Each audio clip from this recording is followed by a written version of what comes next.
Buenos días a todos mis hermanos. Que la paz de Dios sea con cada uno de nosotros en esta mañana.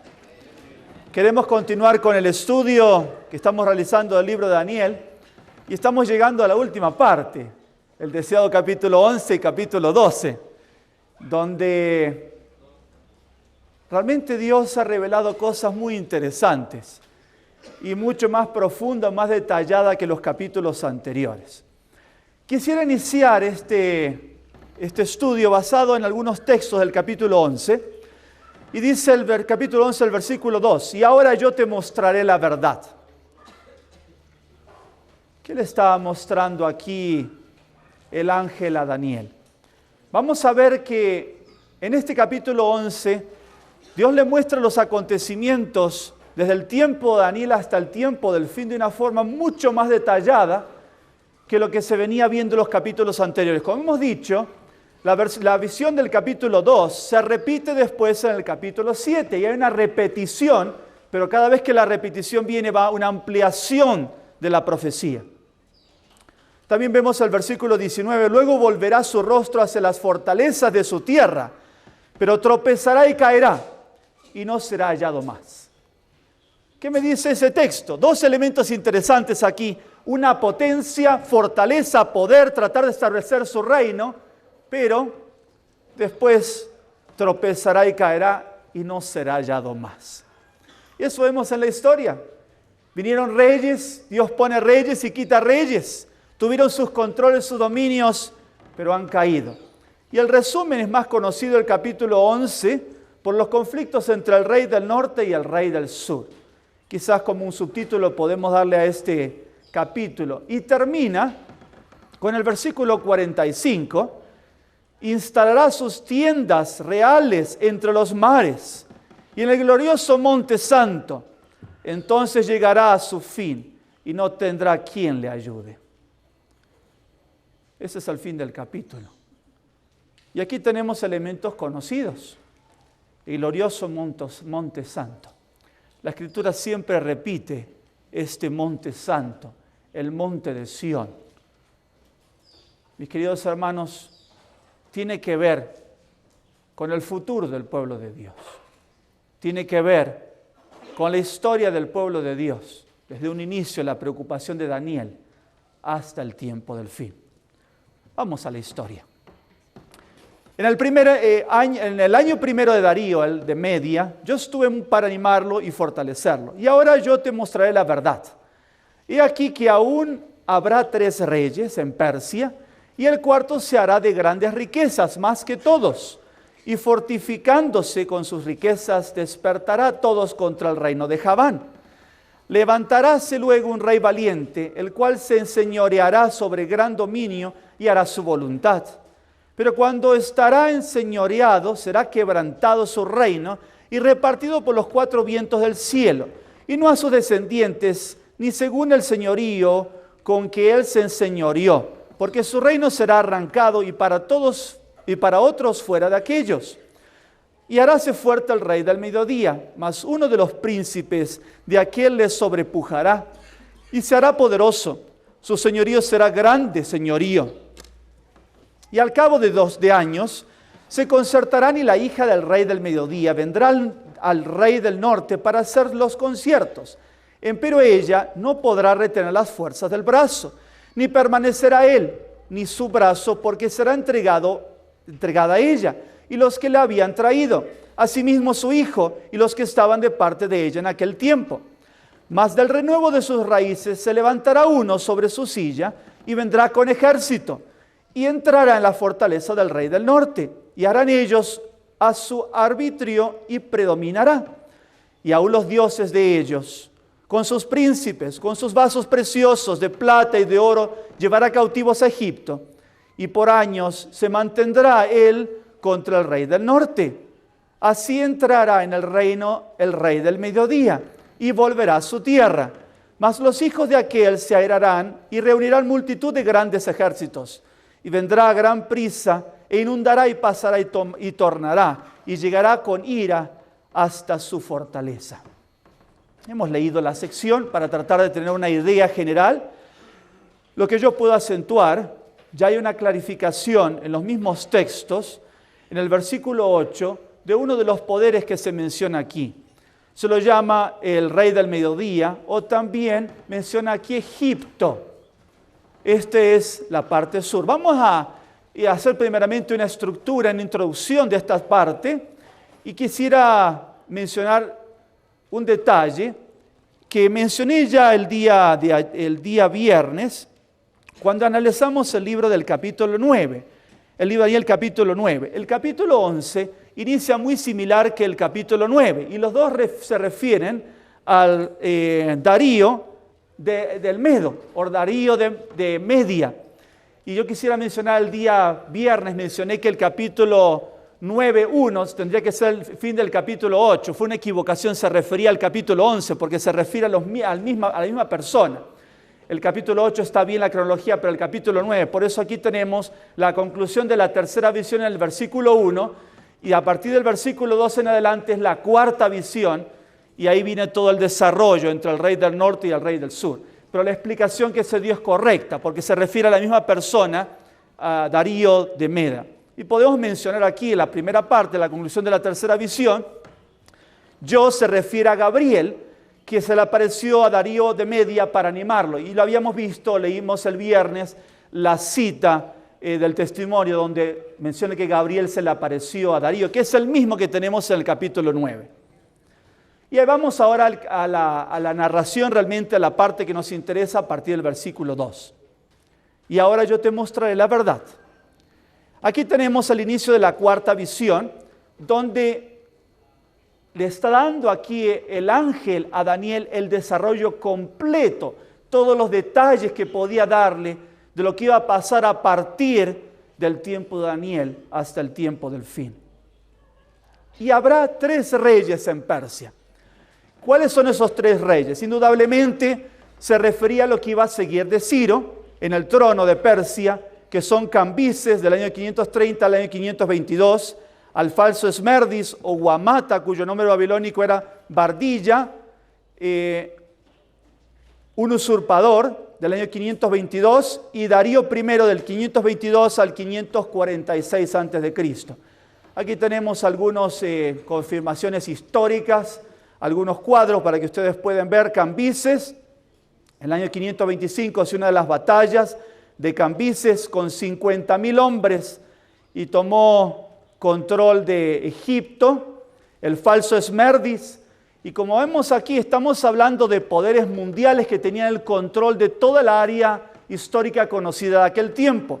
El falso Esmerdis de 522 o Guamata, y Darío I de 522, como vemos aquí, y podemos encontrar una reseña arqueológica donde se puede ver en el cuadro que vemos aquí a la derecha, no se puede identificar bien, pero es Darío I pisando a falso Esmerdio Guamata, demostrando su poder y su control y asumiendo el control del reino de Persia. Pero después vendría un cuarto rey. El cuarto se hará de grandes riquezas más que todos. El cuarto rey después de Ciro fue Jerjes, del año 485 al año 465 a.C., hijo de Darío Histaspes.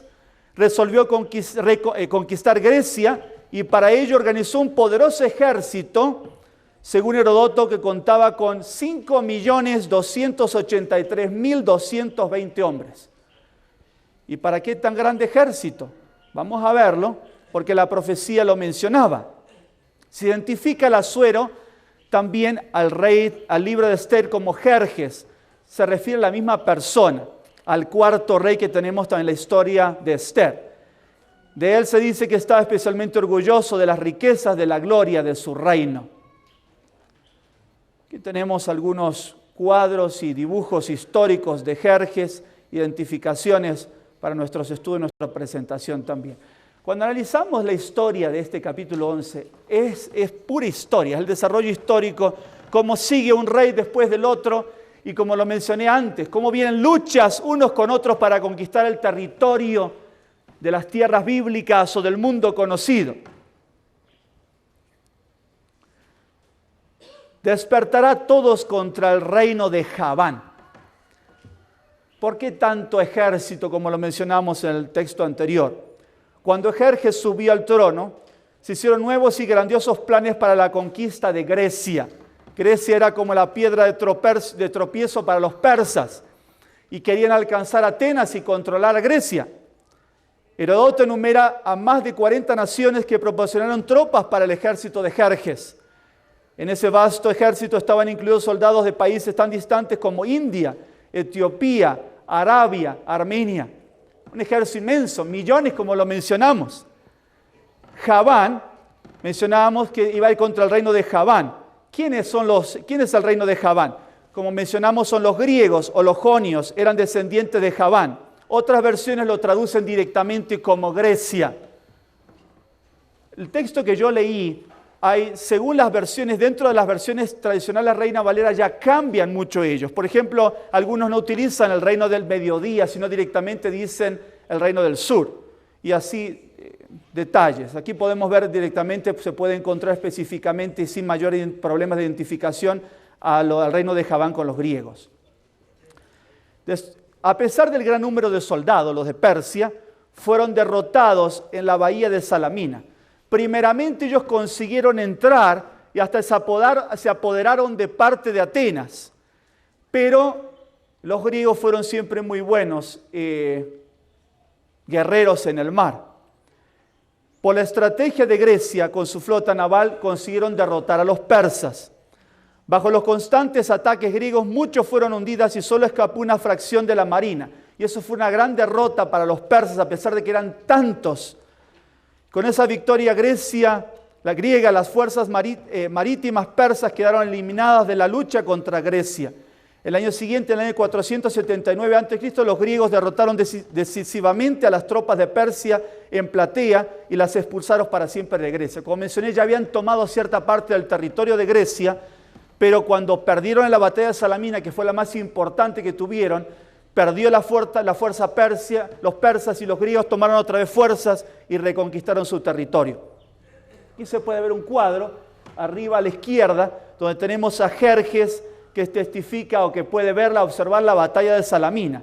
En esa batalla muere el almirante persa Ariabignes, que era hermano de Jerjes, en el comienzo de la batalla.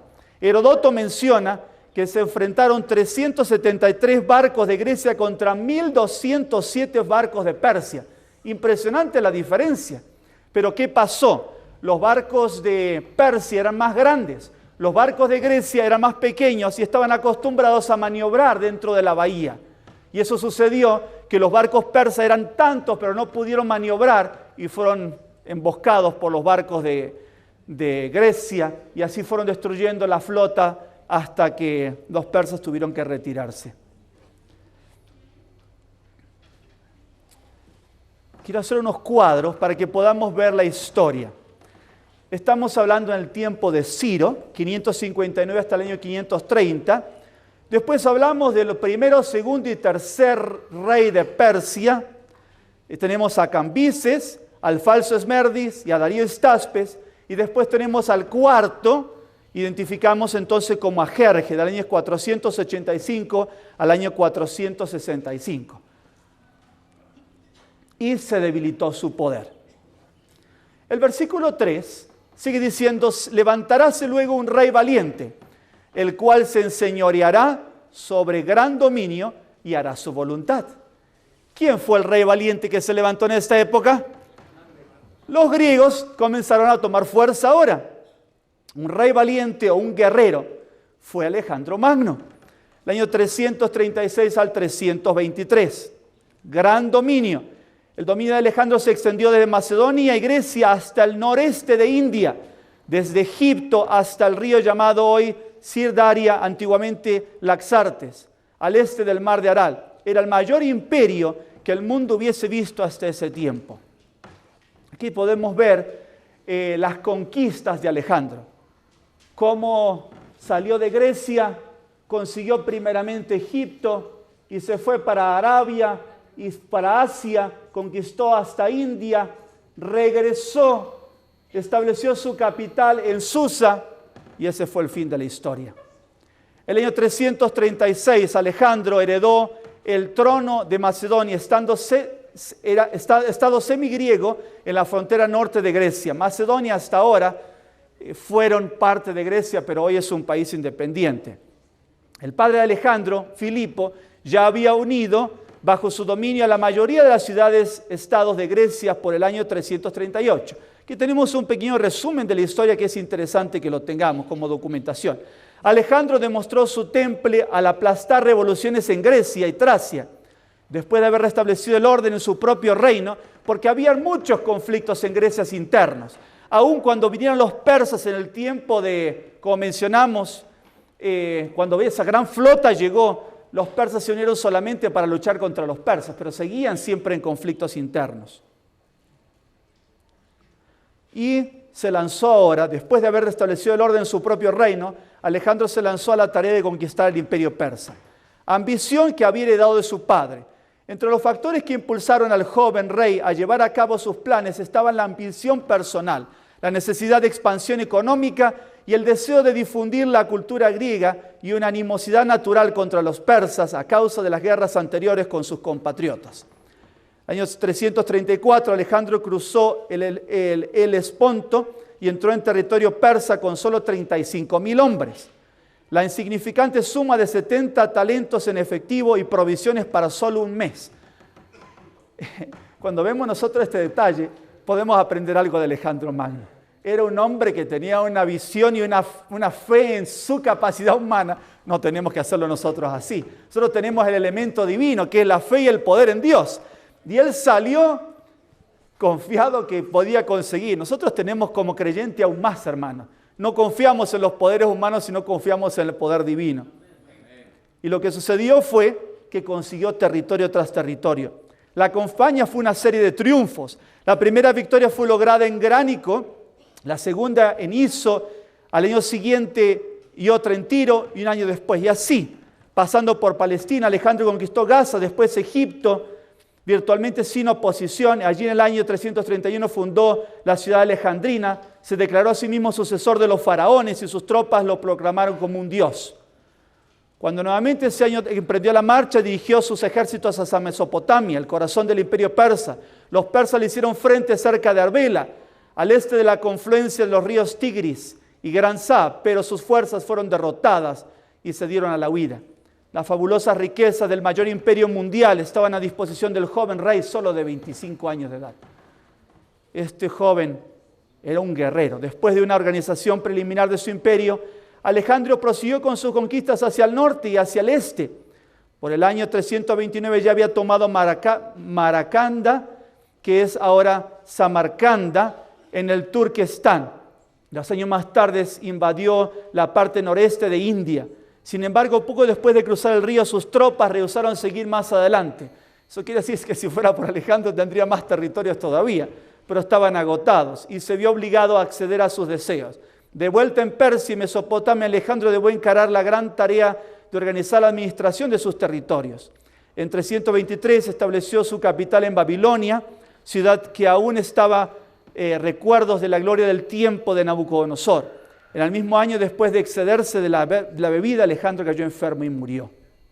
Ahí pueden ver ustedes un mapa de los territorios alcanzados por Alejandro, de contenido parte de Europa, parte de África, la extensión en Asia.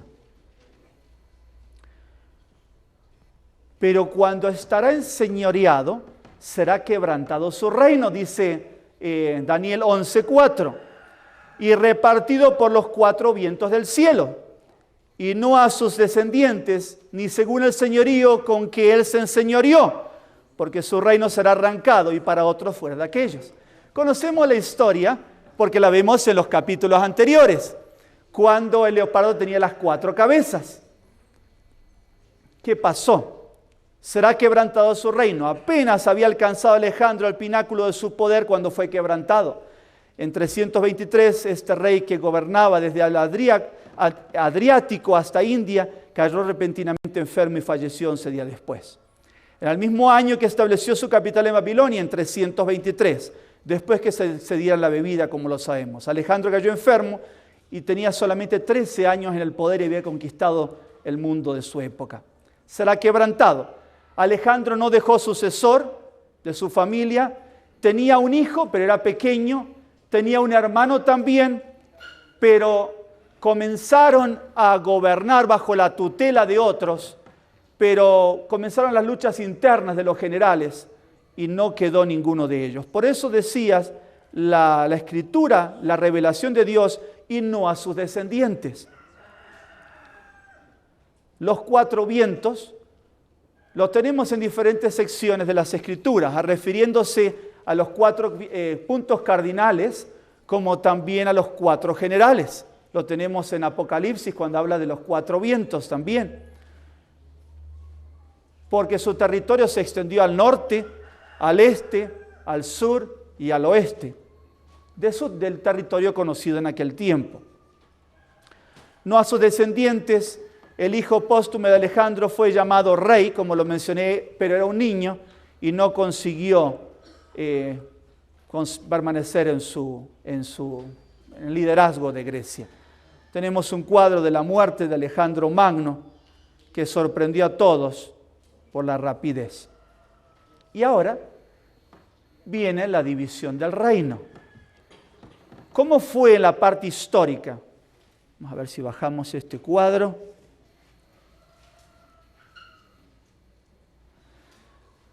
Después de 12 años de luchas internas, no fue rápido la sucesión de los cuatro vientos, durante las cuales el dominio de diversas zonas del territorio cambió de manos repetidas veces y en los que ambos reyes fueron muertos. Antígono fue el que surgió como el último de los pretendientes del poder central y se declaró a sí mismo como el sucesor de Alejandro Magno. Pero no consiguió permanecer porque conocemos que Antígono no es lo que nosotros catalogamos como las 4 cabezas, sino que nosotros conocemos Casandro, Lisímaco, Seleuco y Ptolomeo. Y aquí lo que tenemos es la historia. ¿Qué sucedió? Estos 4 generales estaban unidos entre sí en la ambición del reino y entonces le declararon la guerra a Antígono. Aquí lo tenemos en la historia y vamos a leerlo. En el 306 a.C., Antígono se declaró rey de toda la nación, sucesor de Alejandro. Y aquí tenemos nosotros, no se puede ver bien mucho el mapa, pero ¿tienes el puntero acá? ¿Me lo prestas? Gracias.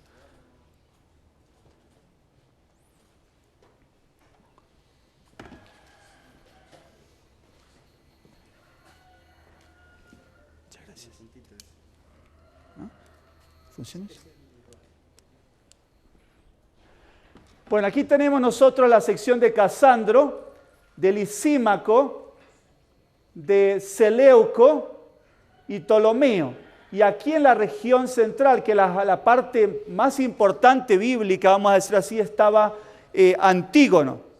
Pero cuando se tuvieron la lucha, la batalla principal en Ipso, donde murió Antígono, Demetrio, que era su hijo, que lo había declarado también junto con Antígono como su sucesor, él huyó y el territorio estaba en las manos de los 4 generales.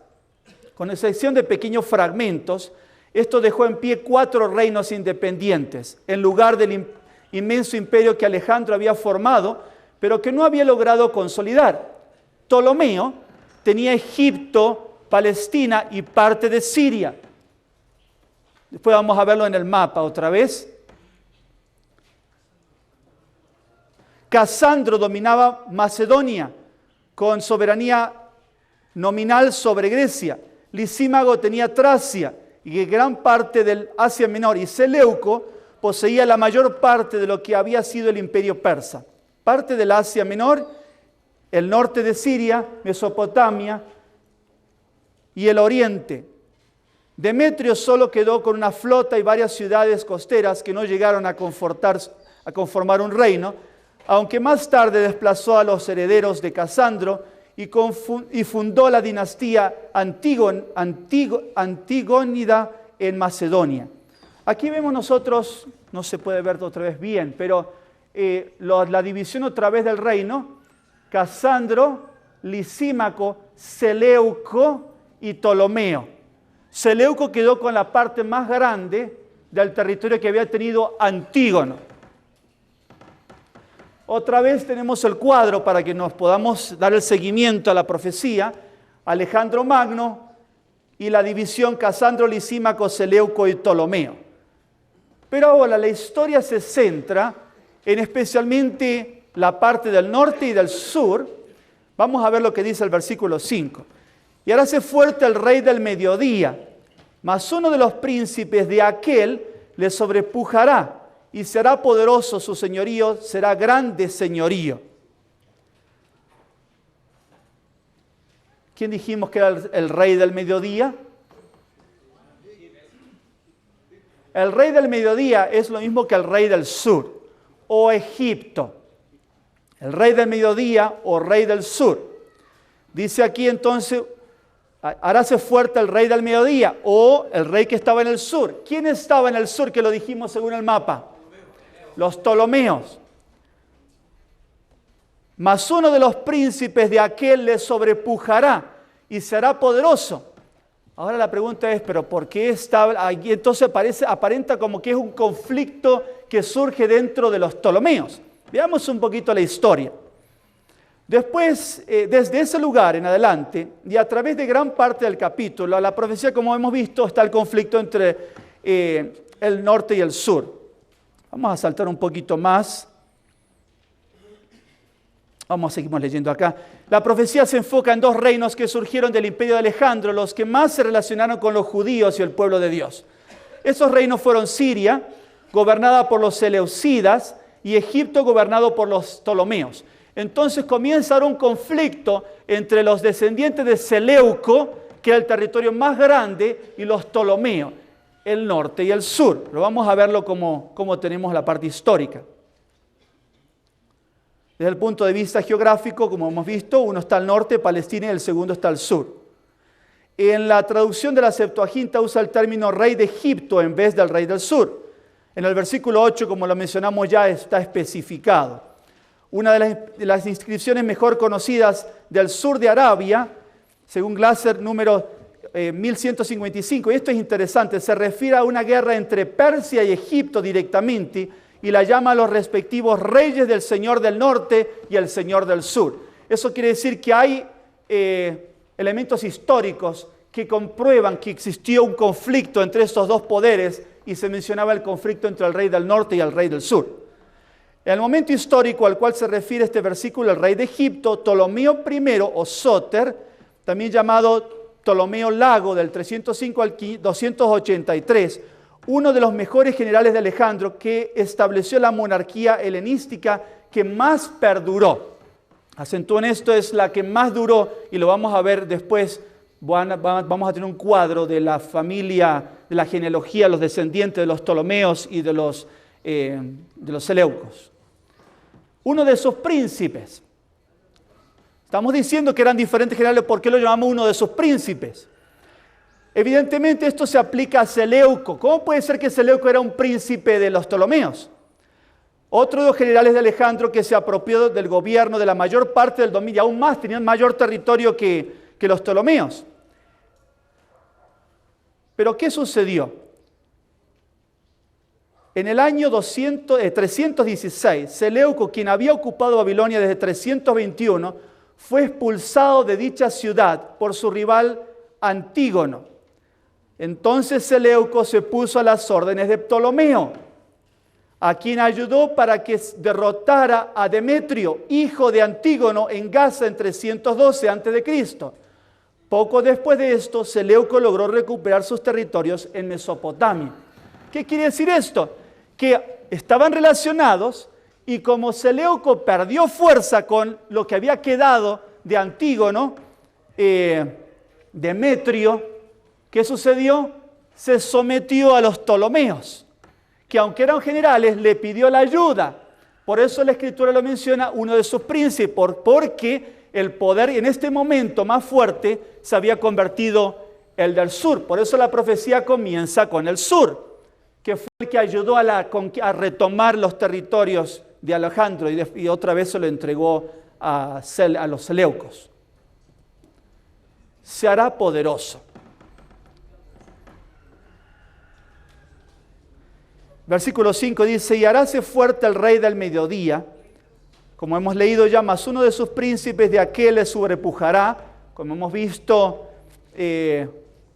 Seleuco con los Ptolomeos, y será poderoso su señorío, será grande señorío. Es decir, que Seleuco, quien en su tiempo podría haberse considerado como uno de los príncipes de los Ptolomeos, porque le pidió ayuda, como le hemos dicho, se hizo más fuerte que el rey egipcio. Cuando Seleuco murió en 281 a.C., su reino se extendía desde el Esponto hasta el norte de la India. Flavio Arriano, historiador del siglo II, quien se especializó en la historia de este periodo, declara que Seleuco era el mayor rey de los que siguieron a Alejandro y tenía mayor mentalidad de rey y gobernaba sobre la mayor extensión de territorio después de Alejandro. Pero su comienzo no fue así. Y es por eso que la profecía lo mencionaba que sería parte, como lo hemos dicho ya, o de uno de los, lo considera como uno de los príncipes del rey del mediodía del sur. Otra vez tenemos aquí el mapa. Aquí tenemos Casandro, Lisímaco, Seleuco y los Ptolomeos. Y ahora, entonces, se va dividiendo a la familia y comienzan los descendientes.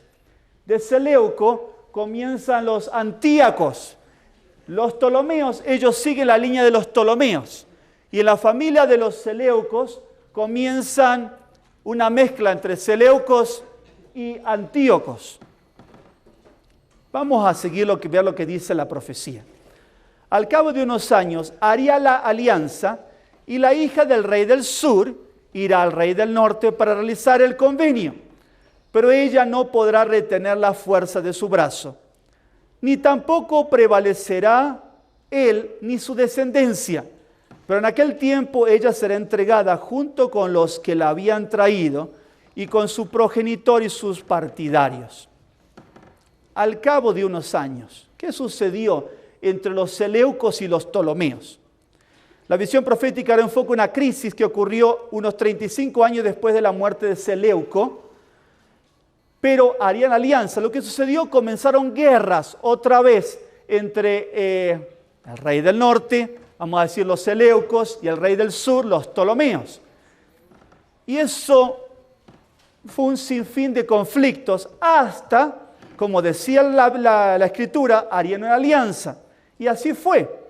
Para consolidar la paz entre los dos reinos, después de una larga guerra y costosa, Antíoco II el Divino, del año 261 al 246, nieto de Seleuco I, él fue el general de Alejandro, vamos a decir así, la primera descendencia, se casó con Berenice, hija del rey egipcio.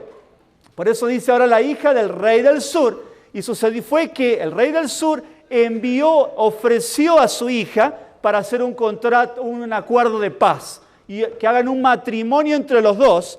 Y el acuerdo fue que se casaban, pero que la descendencia que iban a hacer de este matrimonio iba a ser la heredera del trono, como para unir a los dos pueblos y la descendencia unificada que siga con todo el territorio. Esa era la intención que tenían los reyes. Pero la pregunta era, ¿será que era esto el propósito de Dios? Vamos a seguir viendo lo que sucedió. En ese tiempo, Antíoco ya tenía su primera esposa. Su primera esposa también ya tenía hijos con su primera esposa. Y eso fue lo que trajo desencadenó otra serie de conflictos. Antíoco también depuso a su esposa anterior y hermana, la Odisea. Esa era la primera esposa de Antíoco el segundo. Y expulsó y la excluyó a ella y a sus hijos de la sucesión del trono. Y aún la desterró, la mandó lejos en una isla, comenta la historia. Antíoco II el Divino, otra vez ponemos algunos dibujos históricos, hay cuñas de monedas de los diferentes Seleucos y los Ptolomeos. como parte del tratado de paz entre los Ptolomeos y los Seleucidas firmados en el año 249 para acabar con la segunda guerra siria. En el 261 a.C. contrajo matrimonio con el monarca seleucida Antíoco II Teos, que según las condiciones del acuerdo se divorció de la esposa, como le dijimos, Laodicea, también Laodicea primero, porque después hubieron otras esposas de los reyes que siguieron también con la línea de Laodicea. Y transfirió los derechos, como mencionamos, al hijo que iba a tener Berenice, a cambio de la posesión de Siria meridional. Para ello recibió el sobrenombre de portadores de la dote. Ptolomeo acompañó personalmente a su hija a Pelucio y a Polonio, ministro de Antíoco, y llevó hasta Sidón, donde fue recibida por el rey de Siria, o Seleuco. Aquí tenemos, Antíoco el segundo. Aquí tenemos otra vez el cuadro para que no nos confundamos, porque repiten los nombres, el primero, el segundo y tercero. Vamos a ver, volvemos, el Seleuco. Sí, se frenó.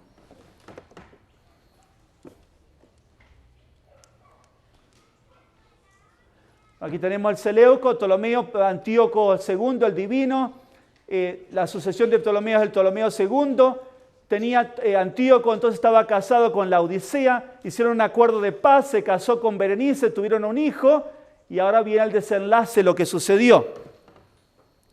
Al cabo de unos años harán alianza otra vez, pero ella no podrá retener la fuerza de su brazo, dice aquí, ni tampoco prevalecerá ni él ni su descendencia, porque en aquel tiempo ella será entregada junto con los que la habían traído y con su progenitor y sus partidarios. No podrá retener la fuerza. ¿Qué pasó? Después de ese nuevo matrimonio, tuvieron un hijo. Y cuando tuvieron el hijo, Antíoco II trató de hacer una reconciliación con su esposa primera, Laodicea, y la mandó a traer otra vez. No permanecerá él, decía la profecía. ¿Qué sucedió? Laodicea no estaba contenta con lo que estaba pasando y simplemente en aquel tiempo se encargó de eliminar a Antíoco, lo envenenó y mató a Antíoco. Y ahora entonces estaba la lucha entre las dos mujeres, entre Laodicea y Berenice. Es todo muy interesante ver como una película todo lo que sucedía en el desarrollo histórico. Su brazo. ¿Quién es el brazo? Es la descendencia. Varias versiones mencionan su simiente o su descendencia. Será entregado a ella. ¿Quién sería entregado? Es decir, Berenice, que fuera muerta juntamente con su hijo por los sus secuaces de Laodicea. Laodicea mandó exterminarlos a todos, a Berenice y al hijo que había nacido de Antíoco II con Berenice. Los que la habían traído, no quedó solamente ahí, sino como era una hija de uno de los Antíocos, de los Ptolomeos, había venido con todo un séquito de Egipto. Muchas de las damas que de compañía de egipcia de Berenice murieron junto con ella, con su progenitor. Bueno, ahí como ya hemos dicho, el descendiente, el hijo, falleció, también fue muerto por Laodicea. Y sus partidarios, todos los que estaban apoyando a Berenice, todos fueron eliminados por Laodicea. Ahí entonces vemos otra vez. Tenemos las dos líneas, la de Laodicea, la primera mujer, la segunda mujer, Berenice, pero Laodicea se encarga de destruir a todos y queda el hijo que había tenido primero con Antíoco el segundo. Entonces, vamos a seguir leyendo otra vez ahora el versículo 7, seguimos con la historia y la profecía. Entonces, un renuevo de las raíces de ella se levantará en su lugar.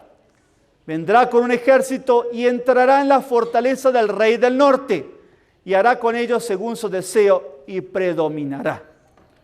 ¿Qué sucedió? Cuando los Ptolomeos escucharon lo que había sucedido con su hermana que había sido entregada para hacer el acuerdo entre los dos reinos, se enfurecieron. Y el que seguía ahora era Ptolomeo el tercero, Evergates, hijo de Ptolomeo II y hermano de Berenice, que sucedió a su padre en el año 246. ¿Y qué hizo él? Levantó un ejército ahora en contra de la descendencia que quedaba de Seleuco, que era el Seleuco II, que era el hijo de Antíoco el segundo. Parece que Ptolomeo III salió completamente victorioso de su campaña contra Seleuco II. Avanzó triunfalmente tierra adentro, por lo menos hasta Mesopotamia, aunque se jactó de haber penetrado hasta Bactrinia y estableció su poder marítimo de Egipto en el Mediterráneo. Aquí tenemos también algunas cuñas, unas monedas con Seleuco II, que era el descendiente otra vez de Antíoco II, y Ptolomeo, que era el hermano de Berenice, que se vino del sur. Y otra vez entonces tenemos aquí la línea del norte y la línea del sur. Aquí traté de hacer el cuadro otra vez para que sigamos la historia. Tenemos a Seleuco II, Ptolomeo, aquí murió Berenice, pero sigue su hermano en la lucha, Ptolomeo el III.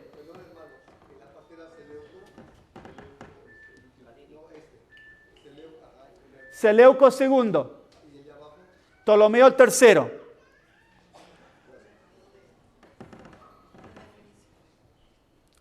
Y el versículo 8 seguimos. Y aún llevará cautivos a Egipto los dioses de ellos, con sus imágenes y con sus utensilios preciosos de plata y de oro.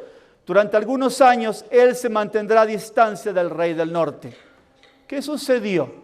Cuando, como hemos visto aquí anteriormente, Ptolomeo ahora se va contra Seleuco, consiguió victorias y consiguió, como vemos acá, obtener los dioses que habían sido llevados en conquistas anteriores de los seleucos y que habían sido llevados a Siria o el territorio norte, fueron traídos nuevamente, retornados hacia el sur.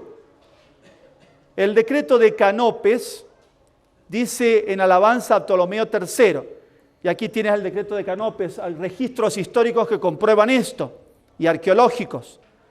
Y las imágenes sagradas sacadas del país por los persas, habiendo hecho el rey una campaña, el extranjero las recobró y trajo a Egipto, y fueron restauradas en los templos de los cuales cada una de ellas había sido sacada. Jerónimo afirma que Ptolomeo III, al término de su campaña contra Seleuco, trajo de vuelta a Egipto un inmenso botín. Y eso es lo que teníamos en la profecía. Y aún llevará cautivos a Egipto los dioses de ellas con sus imágenes y con sus utensilios preciosos de plata y de oro. Ahí tenemos entonces el versículo 8. Vamos al versículo 9. Entonces éste invadirá el reino del sur, pero se volverá a su propia tierra. Y sigue la guerra entre el norte y el sur. Entonces ahí ven primero los Ptolomeos terceros ahora van para retomar la honra de su hermana que había sido asesinada, la Berenice, y ahora otra vez entonces los seleucos vienen otra vez para luchar contra los Ptolomeos. Invadirá el reino del sur. Después que Ptolomeo III volvió a Egipto, Seleuco II restableció su autoridad y marchó contra ese país esperando recobrar sus riquezas y su prestigio, como lo hemos dicho en los textos anteriores.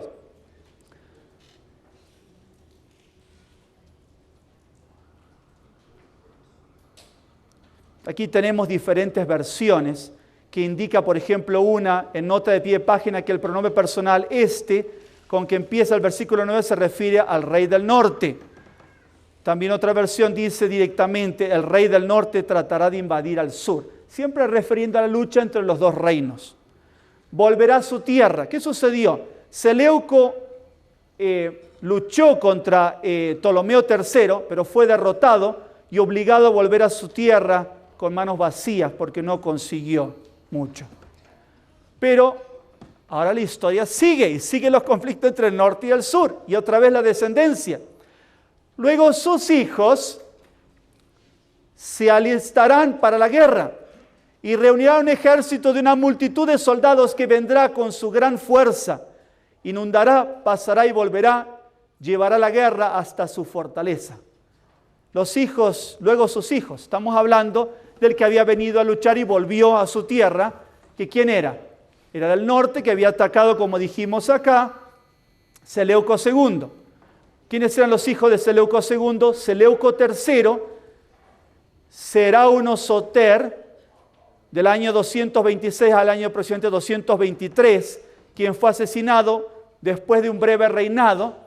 Los mismos generales que él tenía lo derrocaron, pero asumió su hermano, Antíoco el III. Y como ustedes ven aquí, se turnan entre Seleuco y Antíoco, en la misma descendencia. Antíoco III era hermano de Seleuco III el Grande, Antíoco III el Grande, era hermano de Seleuco III. Y él sí gobernó más, del año 223 al año 188, 187. Inundará y pasará. Y ahora viene otra vez una serie de luchas. En 219, Antíoco III inició su campaña contra el sur de Siria y Palestina, retornando a Seleucida, puerto de Antioquía. Después inició una campaña sistemática para arrebatar a Palestina de su rival Ptolomeo IV, o Filopator. Durante esta campaña penetró en Transjordania. Aquí vamos entonces los descendencia de Seleuco II, los dos hijos, Seleuco III o Sotoner. Tenemos algunas cuñas históricas para probar que esos existieron realmente, la historia lo demuestra, sus reinados. Antíoco el III el Grande era hermano de Seleuco, este falleció con poco tiempo en el reinado, después le siguió su hermano. Aquí tenemos el reinado de los Antíocos, la extensión del tiempo de los Antíocos, más o menos en el tiempo de Antíoco el III. Me estoy refiriendo aquí al rey del norte. Si ustedes ven, consiguió llegar a Europa. Aquí son diferentes extensiones que tuvieron diferentes años, pero consiguió llegar hasta cerca de la India y también yendo hacia el sur, hacia Egipto. Siempre querían conquistar la parte de los Ptolomeos, que era la parte de Egipto, el sur. Antíoco el III mantuvo una guerra contra el rey de Egipto, Ptolomeo IV, o Filopator, como ya lo hemos mencionado, conocida como la Cuarta Guerra ahora. Fueron periodos de lucha y casi cada periodo fue con uno de los sucesores del reino. El ejército de Antíoco se presentó a las puertas de Egipto con 62.000 soldados de a pie, 6.000 jinetes y 102 elefantes, mientras que el ejército egipcio estaba formado por una falange de 20.000 egipcios mercenarios, gálatas, tracios y 73 elefantes africanos. Eran guerras impresionantes cómo se enfrentaban con toda la fuerza que traían. La profecía decía que el rey del norte inundaría el sur, que vendría con mucha fuerza, y lo hemos visto como lo podemos ver aquí en los desarrollos históricos. Traía mucho más fuerza que lo que tenía el sur. Vamos otra vez a la descendencia, no se pueden ver muy bien aquí en el cuadro, pero la tienen después en la presentación. Otra vez, aquí estamos en el rey del norte y aquí estamos en el rey del sur. Hemos llegado al punto donde entonces de Seleuco II tienen sus dos hijos, Seleuco III y Antíoco III, y en los Ptolomeos viene el Ptolomeo el IV. Aquí tenemos toda la descendencia de Seleuco y los Ptolomeos. Como dijimos al comienzo, esto es como una referencia histórica para ustedes, la lucha entre el rey del norte y el rey del sur. Y como mencionamos anteriormente, los Seleucos fueron más poderosos y duraron más tiempo que los Ptolomeos. Ahí tienen todos ustedes la familia. Mi presentación llega hasta esta lucha. Después seguiremos viendo el capítulo 11 con los conflictos de los descendientes de los Seleucos y los Ptolomeos. Pero yo quiero terminar con un texto bíblico. Mi tiempo se acabó. Proverbios 19, 22 dice: la ambición del hombre es su desgracia, y es mejor ser indigente que engañador. Y eso es lo que sucedió en la historia. La ambición de estos reyes los llevó a destruir, a asesinar, y lamentablemente eso ha pasado siempre en la historia. ¿Y por qué lo dice aquí el sabio Salomón en los Proverbios? Porque es un problema del corazón del hombre. Cuando estaba trabajando en Austria, estaba justo la guerra de Yugoslavia, y conversando con uno de los interesados, el gobernador de Yugoslavia, de Serbia, actuaba muy cruelmente contra los opositores. Y conversando, haciendo contacto con la señora, sacamos un poco las noticias, las señales de los tiempos. Y la mujer me dice, yo no sé lo que haría yo si estuviera en el caso de este hombre, si no actuaría igual. Porque muchas veces, cuando uno está en el poder, es el momento de actuar y controlar. Pero tengamos cuidado porque esos no son los principios bíblicos.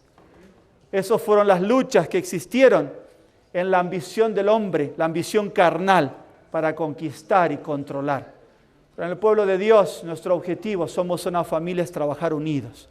Que Dios nos ayude a que podamos aprender de toda esa historia, cómo Dios la reveló con el propósito de mostrar cómo suceden las cosas en este mundo. Como ustedes vieron, todo eso se desarrollaba en tierras bíblicas. Ahí estaba entre medio también el pueblo de Dios sufriendo todos sus embates, los descendientes, lo que había quedado del pueblo de Dios. Quiera Dios ayudarnos a poder comprender más las profecías. Seguimos estudiando el capítulo 11 con las próximas presentaciones. Amén.